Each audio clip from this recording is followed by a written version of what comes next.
Irani of Helios Capital later on in the show. But how do you trade this final hour out? Remember, as Prashant said, we have that big event. The Fed chief is going to be speaking, Mr. Powell will be speaking, and we'll react to that speech on Monday. And in this month itself, that's in this series, in the month of September, you'll get a rate hike. The street is bracing for 50 to around 75 basis points out. Rahul Mohindar joins us to give us his trade. Hi, Rahul. We're just talking about the markets being in a bit of a range.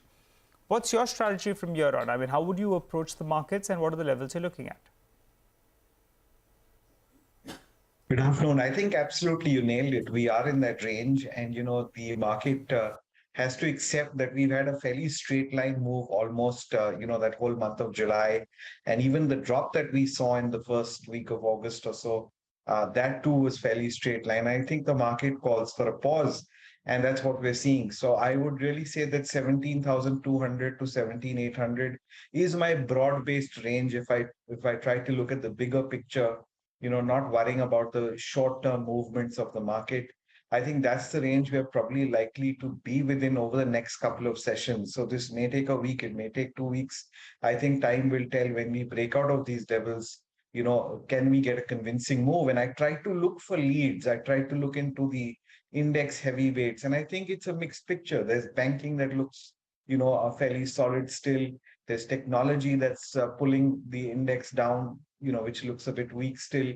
So I think there's a balancing act going on, and probably which is why you'll see the range-bound action. Coming to what we are seeing today, pretty much like we opened very strong the previous session or two also, we finally trickled off on the downside and closed lower. So, one has to see that the market's not able to sustain, these high openings. It's not able to, get a fresh bout of buying and a fresh breakout to go through it. So I think let's not jump to conclusions that a gap up means that we've necessarily broken out on the opening. And I think we've seen that not just once today, we saw that in the prior session too. So I think my sense is from an index standpoint, one should set one's levels at 17,200 to 17,800, try and work through that range. If I was a Bank Nifty trader, the 39,650 level, that's the key resistance.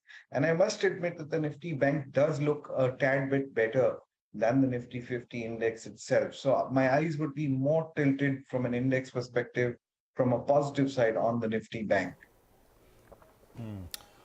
Okay, important points and well explained, Rahul. Thank you very much. All right, I think you have some picks as well. Sorry, go on. Absolutely. I'll keep that theme alive with SBI. I'm going to start with a buy on that stock. Keep a stop loss below 520. We should be moving to about 538 to 540 in the next session or two, in my opinion. On the sell side, Tata Motors looks weak to me. Keep a stop loss at 473. I'd be looking at 454 as a target.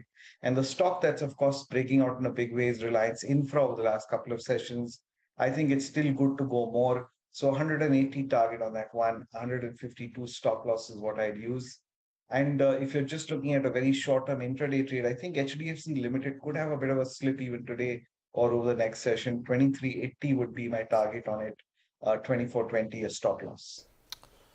Okay, all right. Rahul, thank you very much.